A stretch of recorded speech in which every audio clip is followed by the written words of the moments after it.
اے محمد صلی اللہ علیہ وآلہ وسلم، سورج کے ڈھلنے سے رات کے اندھیرے تک ظہر، عصر، مغرب، عشاء کی نمازیں اور صبح کو قرآن پڑھا کرو، کیونکہ صبح کے وقت قرآن کا پڑھنا فرشتوں کی حاضری کا موقع ہوتا ہے۔ اور بعض حصہ شب میں بیدار ہوا کرو اور تہجد کی نماز پڑھا کرو، یہ شب خیزی تمہارے لیے ایک اضافی عمل ہے۔ امید ہے کہ اللہ تم کو مقام محمود پر فائز فرمائے۔ اور کہو کہ اے پروردگار، مجھے مدینے میں اچھی طرح داخل کیجو اور مکے سے اچھی طرح نکالیو، اور اپنے ہاں سے زور و قوت کو میرا مددگار بنائیو، اور کہہ دو کہ حق آ گیا اور باطل نابود ہو گیا، بے شک باطل نابود ہونے والا ہے۔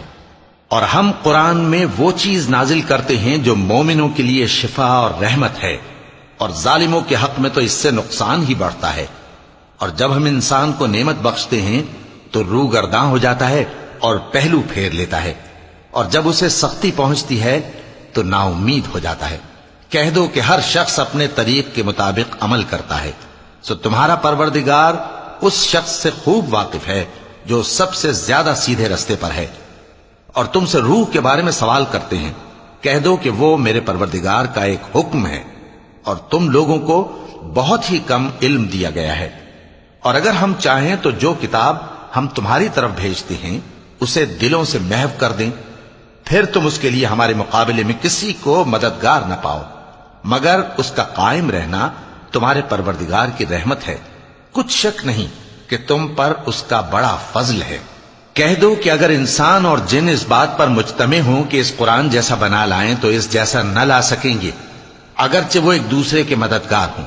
اور ہم نے قرآن میں سب باتیں طرح طرح سے بیان کر دی ہیں، مگر اکثر لوگوں نے انکار کرنے کے سوا قبول نہ کیا، اور کہنے لگے کہ ہم تم پر ایمان نہیں لائیں گے جب تک کہ عجیب و غریب باتیں نہ دکھاؤ، یعنی یا تو ہمارے لیے زمین سے چشمہ جاری کر دو، یا تمہارا کھجوروں اور انگوروں کا کوئی باغ ہو اور اس کے بیچ میں نہریں بہا نکالو، یا جیسا تم کہا کرتے ہو ہم پر آسمان کے ٹکڑے گرا دو، یا اللہ اور فرشتوں کو ہمارے سامنے لے آؤ، یا تمہارا سونے کا گھر ہو، یا تم آسمان پر چڑھ جاؤ اور ہم تمہارے چڑھنے کو بھی نہیں مانیں گے جب تک کہ کوئی کتاب نہ لاؤ جسے ہم پڑھ بھی لیں۔ کہہ دو کہ میرا پروردگار پاک ہے، میں تو صرف ایک پیغام پہنچانے والا انسان ہوں۔ اور جب لوگوں کے پاس ہدایت آ گئی تو ان کو ایمان لانے سے اس کے سوا کوئی چیز مانے نہ ہوئی کہ کہنے لگے کہ کیا اللہ نے آدمی کو پیغمبر کر کے بھیجا ہے؟ کہہ دو کہ اگر زمین میں فرشتے ہوتے کہ اس میں چلتے پھرتے اور رہتے بستے تو ہم ان کے پاس کسی فرشتے کو پیغمبر بنا کر بھیجتے۔ کہہ دو کہ میرے اور تمہارے درمیان اللہ ہی گواہ کافی ہے، وہی اپنے بندوں سے خبردار ہے اور ان کو دیکھنے والا ہے۔ اور جس شخص کو اللہ ہدایت دے وہی ہدایت یاب ہے، اور جن کو گمراہ رہنے دے تو تم اللہ کے سوا ان کے رفیق نہیں پاؤ گے۔ اور ہم ان کو قیامت کے دن اوندھے منہ، اندھے، گونگے اور بہرے بنا کر اٹھائیں گے، اور ان کا ٹھکانہ دوزخ ہے۔ جب اس کی آگ بجھنے کو ہوگی تو ہم ان کو عذاب دینے کے لیے اسے اور بھڑکا دیں گے۔